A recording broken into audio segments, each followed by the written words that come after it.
Hi friends, இன்றைக்கி மே 24ஆம் தேதி வெள்ளிக்கிழமை பாகியலட்சுமி சீரியலில் என்ன நடக்க போகுதுன்றதை பற்றி இப்போ நம்ம பார்த்துடலாம். இப்போ வந்து பார்த்திங்கன்னா ஒரே போர்க்களம் தான். எங்கன்னு பார்த்தீங்கன்னா வேற எங்கே, நம்மளோட ராதிகாவோட வீட்டில் தான்.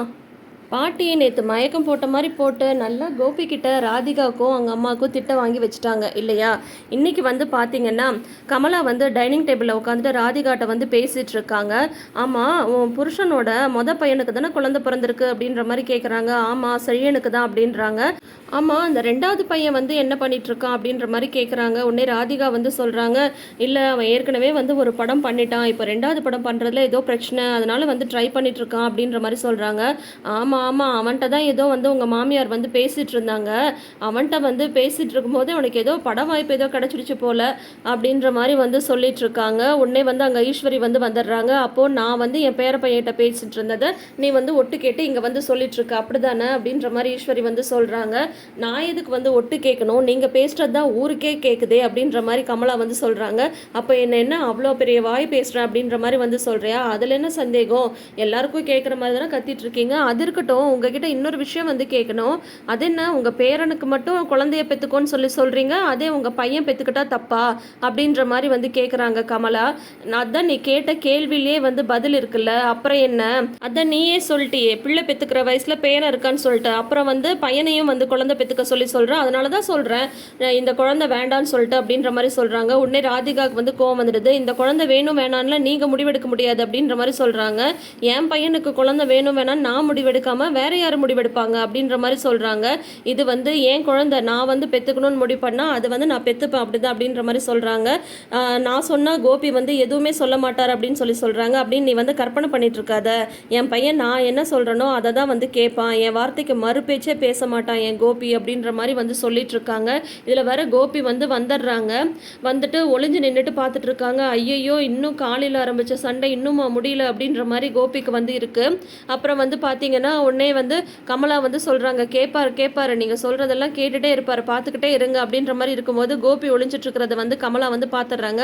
வந்துட்டீங்களா, வாங்க, உங்களை பற்றி தான் எங்கள் பேச்சு வந்து நடந்துட்டுருக்கு அப்படின்னதும் என்னை பற்றியா, என்ன அத்தை அப்படின்ற மாதிரி வந்து கேட்குறாங்க. பாரு கோபி, இவங்க வந்து எனக்கு கொஞ்சம் கூட மரியாதையை கொடுக்க மாட்டேன்றாங்க அப்படின்ற மாதிரி வந்து ஈஸ்வரி வந்து உடனே அவங்க ஆக்டிங்கை வந்து ஆரம்பிச்சிடுறாங்க. மாப்பிள்ளை, உங்களுக்கு ஒரு விஷயம் தெரியுமா, காலையில் உங்கள் அம்மாவுக்கு மயக்கமே கிடையாது, அவங்க வந்து நடித்தாங்க அப்படின்னு சொல்கிறாங்க. பாரு கோபி, நான் உடம்பு முடியாமல் மயக்கம் போட்டு விழுந்தது அவங்களுக்கு நடிப்பாக தெரியுது அப்படின்னதும் உடனே கோபி வந்து திட்டுறாங்க. என்ன நீங்கள் காலையில் அவங்க உடம்புக்கு முடியாமல் மயக்கம் போட்டு விழுந்தாங்க, அதை கூட வந்து நடிப்புன்னு சொல்லிட்டு இருக்கீங்க, இந்த சண்டைக்கு வந்து ஒரு எண்டே கிடையாதா அப்படின்ற மாதிரி வந்து சொல்லிட்டு இருக்காங்க. உடனே 3 பேரும் மாற்றி மாற்றி வந்து கம்ப்ளைண்ட் மேலே கம்ப்ளைண்ட் வந்து சொல்ல ஆரம்பிச்சிடுறாங்க. அதுக்கப்புறம் பார்த்தீங்கன்னா கோபிக்கு வந்து அப்படியே மண்டெல்லாம் பிச்சுக்கிட்டு ஓடிடலாம் போல் அவனுக்கு வந்து நடந்துட்டுருக்கு. இந்த மாதிரி இங்கே வந்து கூத்து நடந்துட்டுருக்கு. வந்து பார்த்தீங்கன்னா உங்கள் பையன்ட்ட வந்து நான் ரூமில் போய் என்ன உங்ககிட்ட தனியாக பேசணுமோ அப்போ வந்து நான் பேசிக்கிறேன், இப்போ உங்கள் முன்னாடிலாம் அவங்கக்கிட்ட நான் என்னால் எதுவுமே பேச முடியாது, உங்ககிட்ட மனுஷன் பேசுவானா அப்படின்ற மாதிரி ராதிகா வந்து சத்தம் போயிட்டு அவங்க வந்து உள்ளே போயிடுறாங்க. அதே சமயம் இங்கே வந்து பார்த்தீங்கன்னா பாக்யா வந்து கிச்சனில் சமைச்சிட்ருக்காங்க. அமிர்தா வந்து ஹோட்டலுக்கு வாங்க வேண்டிய மளிகை சாமான் லிஸ்ட்டெல்லாம் எழுதிட்டு இருக்காங்க. எது எவ்வளோ கிலோ அப்படின்ற மாதிரி வந்து கேட்டுட்ருக்காங்க. இன்னும் வேறு ஏதாவது ஆட் பண்ணுமா அப்படின்ற மாதிரிலாம் கேட்டுட்ருக்காங்க. உடனே பார்த்தீங்கன்னா ஜெனி வந்து அங்கே உட்காந்துட்ருக்காங்க. அப்புறம் வந்து செல்வியும் இருக்காங்க. நான் லிஸ்ட் எழுதி முடிச்சுட்டு நாளைக்கு சமையலுக்கு வேண்டியதெல்லாம் வெஜிடபிள்ஸ்லாம் கட் பண்ணி வச்சிடுறோமா அப்படின்ற மாதிரி அமிர்தா வந்து சொல்லிட்டு இருக்காங்க. சரி அமிர்தா அப்படின்ற மாதிரி பாக்யா வந்து சொல்கிறாங்க. உடனே ஜெனி வந்து சொல்கிறாங்க, நான் வேணா வெஜிடபிள்ஸ் வந்து கட் பண்ணவா அப்படின்ற மாதிரி சொல்கிறாங்க. அதெல்லாம் வேணாம் ஜெனி, நீ அமைதியாக இருப்பா அப்படின்ற மாதிரி வந்து பாக்யா வந்து சொல்கிறாங்க. நான் வேணா லிஸ்ட் எழுதவா அப்படின்னதும் அமிர்தா வந்து சரி எழுதுங்க அப்படின்னு சொல்கிறாங்க. விடு ஜெனி, அதான் அமிர்தா எழுதிட்டுருக்கால, அவளே எழுதட்டும் அப்படின்ற மாதிரி வந்து சொல்கிறாங்க. உடனே வந்து பார்த்தீங்கன்னா நீ ஃப்ரீயாக இருமா அப்படின்ற மாதிரி சொல்கிறாங்க. ஏன் ஆண்டி, நான் எதுவுமே செய்யக்கூடாதா அப்படின்ற மாதிரி ஜெனி வந்து கேட்குறாங்க. ஐயோ ஜெனி, அப்படியெல்லாம் கிடையாது, இப்போ அவளுக்கு வந்து என்னென்ன சாமானுன்றது டக்குன்னு தெரியும், அதனால தான் நான் வந்து அவளை வந்து லிஸ்ட் எழுத சொன்னேன் அப்படின்ற மாதிரி வந்து சொல்கிறாங்க. அப்படின்னா நான் வெஜிடபிள் கட் பண்ணுறேன் அப்படின்னு சொல்கிறாங்க. பாக்யாவும் வந்து எல்லாம் நோட் பண்ணிகிட்டே இருக்காங்க ஜெனியோட மாற்றத்தை. சரி அப்படின்னு சொல்கிறாங்க. ஒரு பீன்ஸை வந்து எடுத்துகிட்டு வந்து வச்சுட்டு இதை ஃபுல்லாக கட் பண்ணிடவா அப்படின்ற மாதிரி வந்து கேட்குறாங்க ஜெனி. உடனே செல்வி வந்து சொல்கிறாங்க, ஜெனி நம்ம வந்து ஹோட்டல் சமையலுக்கு வந்து கட் பண்ணல, வீட்டு சமையலுக்கு அதில் வந்து கால்வாசி கட் பண்ண போதும் அப்படின்னு சொல்கிறாங்க. சொல்கிறாங்க. அதில் ஒரு பீன்ஸை எடுத்து வச்சுட்டு மெல்லமாக கட் பண்ணிவிட்டு இந்த சைஸ் ஓகேவா ஆண்டி அப்படின்ற மாதிரி ஜெனி வந்து கேட்குறாங்க. ஓகேம்மா அப்படின்ற மாதிரி சொல்கிறாங்க. உடனே செல்வி வந்து வழக்கம் போல் கிண்டல் பண்ணுறாங்க. அமிர்தா 5 நிமிஷத்தில் செய்கிற வேலையை வந்து ஜெனி வந்துட்டு ஒரு நாள் ஃபுல்லாக செய்யும் போல். ஜெனி சமையலுக்கு காய்கறி நாளை காலையில் 4-5 நாள் கழிச்சு கிடையாது அப்படின்ற மாதிரி வந்து கிண்டல் பண்ணுறாங்க. உடனே ஜெனிக்கு வந்து அப்படியே முகமே மாறி போயிடுது. உடனே வந்து அந்த வெஜிடபிள்ஸை வச்சுட்டு அவங்க வந்து எழுந்து போயிடுறாங்க. ஐயோ ஜெனி அப்படின்ற மாதிரி வந்து அமிர்தாவும் பாக்யாவும் கூப்பிடுறாங்க. உடனே வந்து அமிர்தா வந்து செல்வி திட்டுறாங்க. ஏங்கா அப்படி சொன்னீங்க அப்படின்ற மாதிரி சொல்கிறாங்க. என்ன நம்ம ஜெனின்னு சொல்லிட்டு நான் சாதாரணமாக தானே சொன்னேன், அதுக்கு போய் ஜெனி வந்து கோச்சிட்டு போகுது, முதல்லலாம் இப்படி இருக்காதே அப்படின்ற மாதிரி வந்து செல்வி வந்து சொல்கிறாங்க. உடனே பாக்யா வந்து செல்வி திட்டுறாங்க. உனக்கு கொஞ்சம் கூட விவசாயே இல்லை, எப்போ எது பேசுறதுன்னே தெரியாமல் வந்து பேசிட்டு இருக்க அப்படின்றாங்க. அக்கா நான் எப்பயும் ஜெனிகிட்ட வந்து கிண்டலாக பேசிட்டு தானக்கா இருப்பேன், இப்போ என்னக்கா நீ வந்து என்னமோ புதுசாக சொல்கிற அப்படின்ற மாதிரி செல்வி வந்து சொல்லிட்டு இருக்காங்க.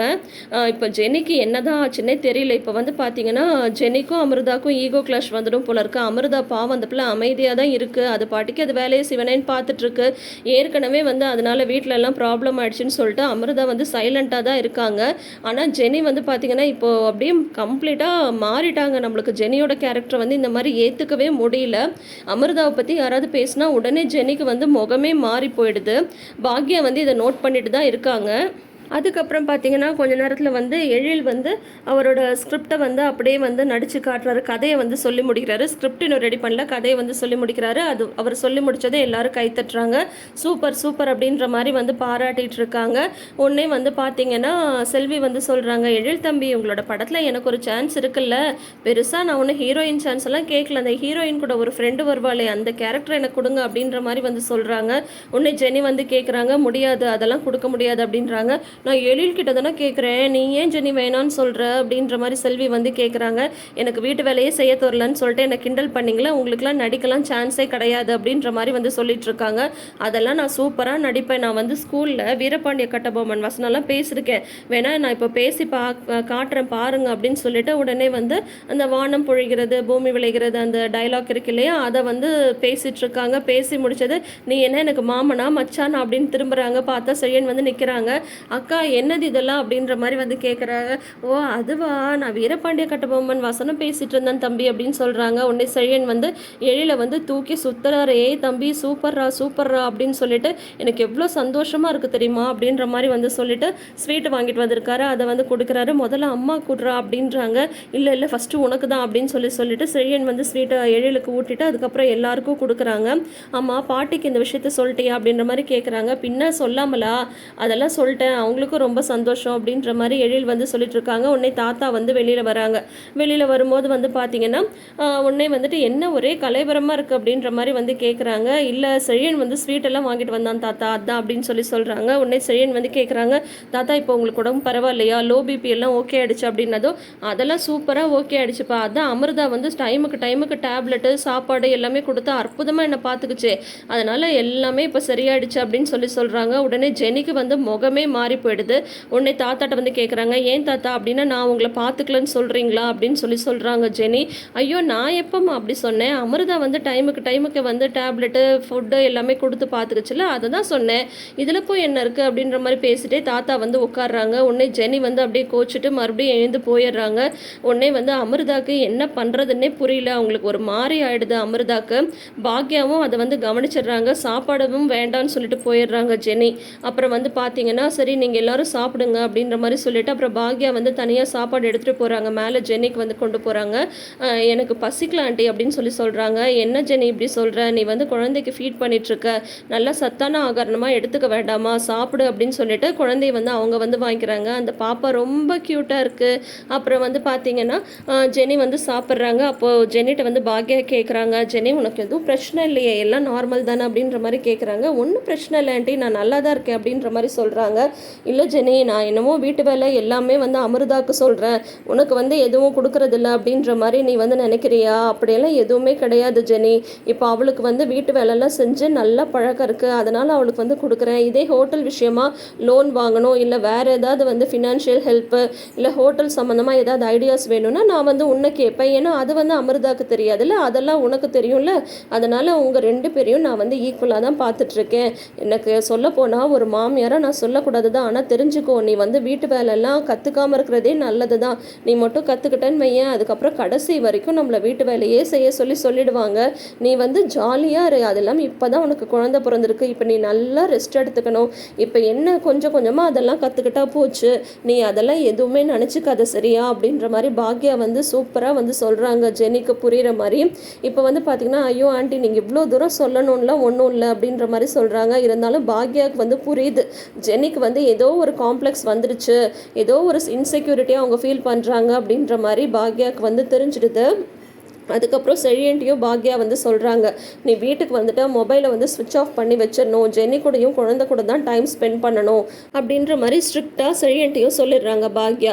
இங்கே வந்து பார்த்திங்கன்னா ரூமில் வந்து ராதிகா இருக்காங்க. கோபி வந்து பயந்துக்கிட்டே வராங்க. நான் எதுக்கு பயப்படணும், தப்பு பண்ணது அவ தானே, அப்புறம் நான் எதுக்கு பயப்படணும் அப்படின்ற மாதிரி சொல்லிட்டு போகிறாரு. வாங்க, உங்களுக்கு தான் வந்து வெயிட் பண்ணிகிட்ருக்கேன். காலையில் நான் ஃபோனில் என்ன சொல்ல வரேனே தெரியாமல் நீங்கள் பாட்டிக்கு வந்து பேசிகிட்டு இருக்கீங்க, கத்திட்டு இருக்கீங்க, என்ன நினச்சிட்டு இருக்கீங்க உங்கள் மனசில்?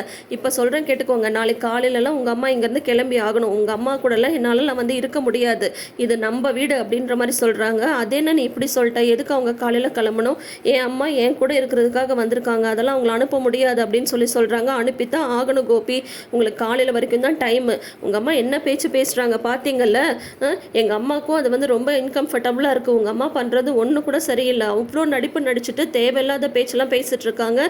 இனிமேல் ஒரு நிமிஷம் கூட உங்கள் அம்மா இங்கே இருக்கக்கூடாது, அவ்வளோதான், நான் சொல்லிட்டேன், நாளைக்கு காலையில் வரைக்கும் தான் டைம், நீங்களா கொண்டு போய் அவங்கள அங்கே விட்டுட்டு வந்துடுங்க அப்படின்ற மாதிரி இப்போ கோபிக்கு வந்து கெடு வச்சுட்டாங்க ராதிகா.